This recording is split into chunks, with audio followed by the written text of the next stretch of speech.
കഴിഞ്ഞ ദിവസം വനിതാ ക്രിക്കറ്റിലെ സെഞ്ചുറി നേടിയ ആ മകള് ധൈര്യത്തോടുകൂടി തന്റെ വിശ്വാസം പ്രഖ്യാപിച്ചു. ദൈവം തന്ന ദാനമാണെന്ന്. അവ നന്ദിയുടെ പ്രസംഗം അവസാനിപ്പിക്കുന്ന സമയത്ത് വചനം പറഞ്ഞുകൊണ്ട് ആ മകള് അവസാനിപ്പിച്ചു. ഒന്ന് ചിന്തിച്ചു നോക്കി. കുറച്ചു പേര് കൂടി നിൽക്കുന്ന സമയത്ത്, എവിടെയെങ്കിലുമൊക്കെ ആരെങ്കിലുമൊക്കെ ആയിരിക്കുന്ന സമയത്ത് നമുക്ക് നമ്മുടെ ദൈവത്തെക്കുറിച്ച് പറയാൻ കുറച്ചിലുണ്ടോ? അല്ലെങ്കിൽ ധൈര്യത്തോടുകൂടി പറയുമോ? നമ്മൾ മറന്നു പോകുന്നുള്ളത്. നമ്മൾ നമ്മളെക്കുറിച്ച് ഇങ്ങനെ പൊങ്ങച്ചം പറഞ്ഞുകൊണ്ടിരിക്കും.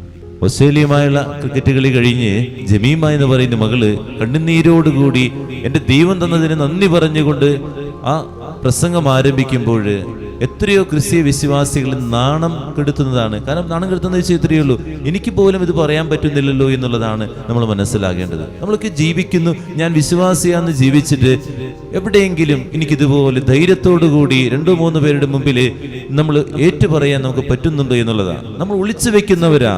നമുക്ക് കുറച്ചിലാണ്, ഒളിച്ചു വെപ്പാണ് നമ്മുടെയൊക്കെ ഏറ്റവും വലിയ കാര്യം. അങ്ങനെ വിളിച്ചു വെച്ച് നമ്മളും കുറെ നാൾ കഴിയുമ്പോൾ ഒളിച്ചിരിക്കേണ്ടി വരും. ഈ വിശ്വാസം പ്രാർത്ഥിക്കാൻ വേണ്ടി, അല്ലെങ്കിൽ ഈ വിശ്വാസത്തിന് വേണ്ടി ഒളിച്ചിരുന്ന് കുർബാന ചെല്ലേണ്ടി വരും, ഒളിച്ചിരുന്ന് നമ്മള് കൊന്ത ചെല്ലേണ്ടി വരും, ഒളിച്ചിരിക്കേണ്ടി വരും. നമ്മുടെ വിശുദ്ധരൊക്കെ, നമ്മുടെ പൂർവികരൊക്കെ ഒളിച്ചിരുന്നവരല്ല. അവരൊക്കെ ധൈര്യത്തോടു കൂടി വിശ്വാസത്തിന് വേണ്ടി ജീവത്യാഗം ത്യജിച്ചവരാണ്. അങ്ങനെയാണ് ഈ വിശ്വാസം നമുക്ക് കൈമാറി തന്നത്. ഒന്ന് കൊന്ത കയ്യിൽ പിടിക്കാനും കൊന്ത ധരിക്കാനും, അതുപോലെ തന്നെ നമ്മുടെ ജീവിതത്തിലെ വിശുദ്ധ കുർബാനയ്ക്ക് പോകാണെന്ന് പറയുമ്പോഴും, അല്ലെങ്കിൽ ഞാൻ പ്രാർത്ഥിക്കാൻ പോകാണെന്ന് പറയുമ്പോഴൊക്കെ നാണക്കേട്. ഇപ്പോഴത്തെ കാലഘട്ടത്തില് ഞാനൊരു ക്രിസ്ത്യാനിയാണെന്ന് പറയാൻ നാണക്കേട്. കൂട്ടുകാരോടൊപ്പം ഇരിക്കുമ്പോൾ ഒരു വചനം പറയാൻ, അല്ലെങ്കിൽ പ്രസംഗം തുടങ്ങുന്ന സമയത്ത് ഒരു വചനം പറയാൻ നമുക്ക് നാണക്കേടാണ്. എന്ത് വിചാരിക്കും? നമ്മൾ കുറേയേറെ കഥകളും അതുപോലെ കുറേയേറെ കാര്യങ്ങളുമായിട്ട് ഇങ്ങനെ അന്വേഷിച്ചിറങ്ങിയേക്ക.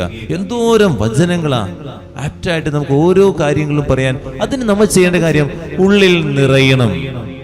ഉള്ളിൽ നിറയുന്നത് തുളുമ്പും. ഉള്ളിൽ നിറയാതെ വരുമ്പോഴാണ് തുളുമ്പാതെ നിൽക്കുന്നത്.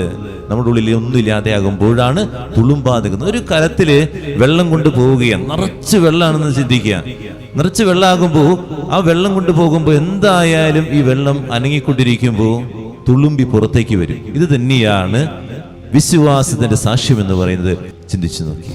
നമ്മളൊക്കെ സത്യസന്ധമായിട്ട് പറയുകയാണെങ്കിൽ കട്ടിലുമേ കിടന്ന് മരിക്കാൻ വേണ്ടി വന്നേക്കുന്നവരാണ്. ക്രിസ്ത്യാനികൾ കട്ടിലിൽ കിടന്ന് മരിക്കാൻ വേണ്ടി വന്നേക്കുന്നുണ്ടല്ലോ. നമ്മൾ അങ്ങനെ മരിക്കാൻ വേണ്ടി വന്നേക്കണം. വിശുദ്ധരൊക്കെ അങ്ങനെ മരിച്ചിട്ടുള്ളവരാണോ എന്ന് ചിന്തിച്ചു നോക്കി. നമുക്ക് ഈ കട്ടിമ കിടന്ന് അന്ത്യകൂദാശയൊക്കെ നൽകി ശാന്തമായിട്ട് കിടന്ന് മരിക്കണം. അതാണ് നമ്മുടെ ആഗ്രഹം. അങ്ങനെ മരിക്കാൻ വേണ്ടി എല്ലാ ക്രിസ്ത്യാനികളെ വിളിച്ചിരിക്കുന്നത് അവന്റെ വിശ്വാസം പ്രഘോഷിക്കാൻ വേണ്ടിയാണ്.